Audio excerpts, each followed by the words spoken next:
Hey, I'm Rosalina. I'm 32 and I'm crushing it as an engineer at Technova, one of the top tech companies out there. Life's good. I just landed this huge promotion leading our new AI division. It's the kind of role most engineers dream about. I'm in my office, finishing up a call with the CEO, when my phone buzzes. It's Mom. Rosie, honey, we're so proud of you. Your father's been telling everyone at his golf club about your promotion. I can't help but smile. Thanks, Mom. It's pretty exciting. We can't wait for the family dinner this weekend. Sarah's insisting on cooking. So sweet of her, isn't it? My stomach flits at the mention of Sarah, my sister-in-law. Oh yeah, super sweet. I hang up, but that uneasy feeling lingers. Sarah, Mark's wife, has never exactly been my biggest fan. Later that week, I'm having coffee with my best friend Jen. So ready for the big family dinner? Jen asks, raising an eyebrow as she sips her latte. I groan. As ready as I'll ever be. You know how Sarah gets. Jen rolls her eyes. Oh, you mean, miss, my fifth failed business wasn't my fault. Yeah, I remember. She's been acting weirdly nice lately. Right? I say, unsettled. She keeps offering to help me with things. It's off. Maybe she's finally growing up, Jen jokes, but we both know better. The night of the dinner arrives, and I'm a bundle of nerves as I pull up to my parents' house. Mark greets me at the door with a grin. There's the big shot engineer, he says, pulling me into a hug. I force a laugh. Thanks, bro. How's the new job? His smile falters for a second. Oh, still getting settled. As we walk inside, I see Sarah in the kitchen, pots and pans scattered around her. She looks up, and for a fleeting moment, I swear there's something dark in her eyes. Rosalina. So glad you could make it, she says, her voice dripping with sweetness. I'm making your favorite, seafood pasta. Thanks, Sarah. That's really thoughtful, I reply, though something about her tone doesn't sit right. As I help set the table, I overhear Sarah talking to my mom. It must be so nice for Rosalina, having everything handed to her on a silver platter, she says, her voice soaked in fake concern.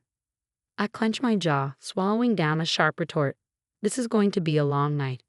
During dinner, Sarah keeps slipping in little jabs. Oh, Rosalina, I'm sure your new job is so fulfilling. Some of us have to work in the real world, though. I catch my dad's eye, and he gives me a knowing look. He gets how Sarah can be. As we're clearing the plates, she corners me in the kitchen. You know, Rosalina, she says, her voice low, not everyone gets to be as perfect as you. Some of us have to struggle. I take a deep breath, trying to stay calm. We all have our own paths, Sarah. Your time will come. She lets out a laugh, but there's no joy in it. My time. Please, we both know you'll always be the golden child. The evening drags on, with Dad telling for the third time how he bragged about me at his golf club. And then I said, my Rosie, she's heading up the whole AI division. He beams. I force a smile, noticing Sarah gripping her fork so tightly her knuckles turn white. It's really not that big of a deal, Dad, I say, trying to diffuse the tension. Sarah jumps in, her voice sugary sweet. Oh, don't be so modest, Rosalina. We all know how special you are. Mark shoots her a warning look, but she ignores him. Who wants more pasta? She chirps, already reaching for my plate. I made extra, just for you, Rosalina. Something in her tone makes my skin crawl, but I brush it off. Thanks, Sarah. It's delicious. As I take another bite, I notice Sarah watching me closely, her eyes fixed on my plate. I added a special ingredient, she says with a sly smile. Family secret.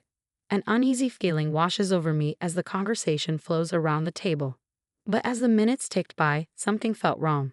My stomach churned, and a cold sweat broke out on my forehead. Rosie, are you okay? Mom asked. Concern etched across her face. You look pale. I tried to stand, but the room spun violently around me. I don't feel so good. Suddenly, a wave of nausea hit me like a freight train. I stumbled, knocking over my water glass. Rosal. Dad jumped up, catching me just as my knees buckled. Through the haze of dizziness, I heard Sarah's voice, oddly calm. Oh dear, maybe she's had too much wine. The room became a blur of panicked voices and hurried movement. I felt myself being lifted, then the cool night air slapped my face. We're taking you to the hospital, honey. Mom's voice sounded distant, like it was coming through a tunnel.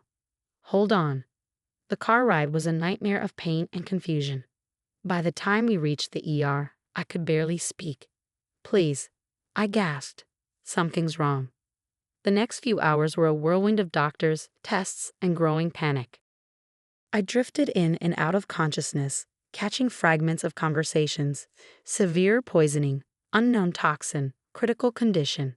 At one point, I overheard a nurse speaking to my parents in hushed tones. "We're doing everything we can, but you should prepare yourselves. The next 24 hours are crucial." Through the fog of pain and medication, one thought circled in my mind. This wasn't an accident. Sometime later, hours, days, I wasn't sure, I woke to find Jen sitting by my bedside, her eyes red from crying. "Oh, thank God," she breathed. "Rosie, we thought we'd lost you." I tried to speak, but my throat felt like sandpaper. Jen quickly held a straw to my lips, letting me sip water. "What?" I croaked. "What happened?" Jen's face darkened. "The doctors say you were poisoned, Rosie. They found some nasty stuff in your system." Sarah's strange behavior at dinner flashed through my mind. "Sarah," I whispered. "The pasta." Jen squeezed my hand. "I know, I've told the police, but—" She trailed off. "But what?" I pressed, fear gripping me. Jen hesitated. "Your brother, he's not being very helpful. He keeps saying you must be mistaken, that Sarah would never." Anger surged through me, giving me strength I didn't know I had.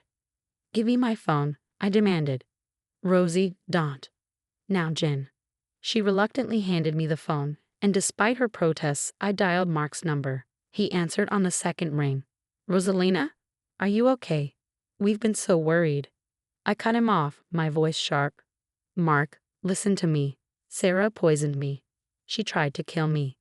There was a long pause before Mark spoke again, his voice cold and distant. "Don't be ridiculous, Rosalina. You're just confused. Sarah would never do something like that. Stop trying to get attention and focus on getting better." The line went dead. I stared at the phone in disbelief, tears stinging my eyes. Jen gently took the phone from my hand. "It's okay, Rosie. We'll figure this out. The police are investigating and the doctors are running more tests on the food samples." As I lay there, fighting to stay alive, one painful thought kept pulsing through my mind. My own family didn't believe me. But I knew the truth, and somehow, some way, I was going to prove it. The next few days blurred together: medical tests, police interviews, and the slow agony of recovery. I was finally moved out of the ICU, but the betrayal I felt cut deeper than any poison. A knock at my hospital room door jolted me from my thoughts. It was Detective Ramirez. "Miss Thompson, how are you feeling today?" she asked, settling into the chair by my bed. "Like I've been hit by a truck," I rasped. "Any news?" Ramirez's expression turned serious. "We've got the toxicology reports back. The levels of thallium in your system, Miss Thompson, it's a miracle you're alive." My heart raced. "Thallium? Isn't that super poisonous?" "Extremely," Ramirez confirmed, "and very difficult to obtain. We also analyzed the food samples from your family dinner. The pasta sauce was loaded with it." I closed my eyes, fighting back tears. "So you believe me now?" "We do," Ramirez said, her voice steady. "And we have enough evidence to bring your sister-in-law in for questioning." Just then, my phone buzzed. It was Mark. I put it on speaker. "Rosalina, what the hell? The police just took Sarah away in handcuffs. What did you tell them?" I couldn't believe what I was hearing. "Mark, are you serious right now? I almost died." "This is ridiculous," he spat. "Sarah would never. You've always been jealous of her, haven't you? Always needed to be the center of attention." Detective Ramirez cut in. "Sir, this is Detective Ramirez. I suggest you stop talking and get a lawyer for your wife. She's facing attempted murder charges." The line went dead. I looked at Ramirez, stunned. He still doesn't believe me. Hours later, my parents rushed in, their faces pale and shaken. Mom's eyes were red, her breath hitching as she hugged me gently. "Oh, honey," she sobbed. "We're so sorry. We had no idea." Dad stood next to her, looking away, unable to meet my eyes. He swallowed hard before speaking quietly. "Sarah," she confessed. My heart stopped. "She confessed?"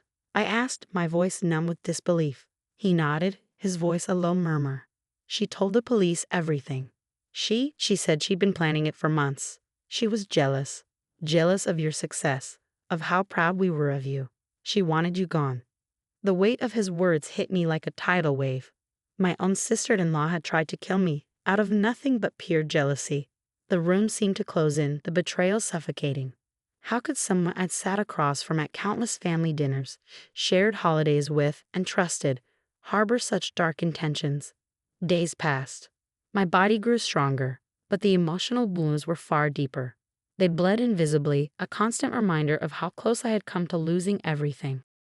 One afternoon, Mark showed up. He lingered awkwardly by the door, his eyes bloodshot from sleepless nights. "Rosie," his voice was soft, strained. I don't know what to say. I should have believed you. I should have seen what Sarah was really like. I'm so sorry." A part of me wanted to scream at him, to throw him out, and never see his face again. But I was too tired, too drained to fight. "I need time, Mark," I said, my voice flat. "A lot of time." Tears welled in his eyes as he nodded. "I understand. I'll be here when you're ready. If you're ever ready." As he left, Jen strode in with a determined look on her face. "Okay, boss lady, your medical leave is almost up, and I've got some news from the office." I managed a weak smile. "Hit me," she grinned. "The board was so impressed with how you handled everything that they want to fast-track you for the COO position. I guess nearly dying has its perks, huh?" For the first time in weeks, I laughed. It hurt, but it felt good. "You know what, Jen? I think I'm ready to get back out there. I've got a life to rebuild and a whole lot of success to rub in Sarah's imprisoned face." Jen beamed. "That's my girl. Now let's talk about your triumphant return to Technova. I'm thinking confetti cannons, maybe a marching band." As she rambled on, a spark reignited inside me, the fire that Sarah had tried to snuff out. I was done living in the shadows. It was time to shine brighter than ever. 6 months after the poisoning, I stood in front of the mirror, adjusting my blazer. Today was my first day as COO of Technova, and I was determined to make it count. My phone buzzed. It was a text from Jen. "Ready to rock this, boss lady?" I smiled and typed back, "Born ready." Driving to the office, I reflected on how much had changed. Sarah was serving a 20-year sentence for attempted murder. Mark and I were slowly working on rebuilding our relationship, but trust, that would take time. My parents, once so proud, had become fiercely protective, almost to a fault. Walking into Technova, I was greeted with cheers and applause. Linda, our CEO, approached with a wide grin. "Welcome back, Rosalina, or should I say, Madam COO." I shook her hand firmly. "Just Rosalina is fine. Now, let's get to work." The day flew by in a whirlwind of meetings and projects, and by the time the sun set, I felt a strange sense of peace. I was finally where I belonged. As I was packing up for the day, there was a knock at my office door.